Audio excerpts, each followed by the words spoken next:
اور ان میں کے اکثر محض گمان کی پیروی کرتے ہیں، اور کچھ شک نہیں کہ گمان حق کے مقابلے میں کچھ بھی کارآمد نہیں ہو سکتا۔ بے شک اللہ تمہارے سب اعمال سے واقف ہے، اور یہ قرآن ایسا نہیں کہ اللہ کے سوا کوئی اس کو اپنی طرف سے بنا لائے۔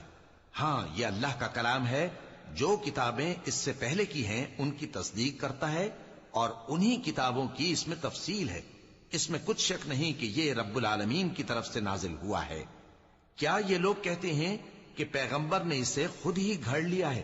کہہ دو کہ اگر سچے ہو تو تم بھی اس طرح کی ایک صورت بنا لاؤ، اور اللہ کے سوا جن کو تم بلا سکو بلا بھی لو۔ حقیقت یہ ہے کہ جس چیز کے علم پر یہ قابو نہیں پا سکے اس کو نادانی سے جھٹلا دیا، اور ابھی اس کی حقیقت ان پر کھلی ہی نہیں۔ اسی طرح جو لوگ ان سے پہلے تھے انہوں نے جھٹلایا تھا، سو دیکھ لو کہ ظالموں کا کیسا انجام ہوا۔ اور ان میں سے کچھ تو ایسے ہیں کہ اس پر ایمان لے آتے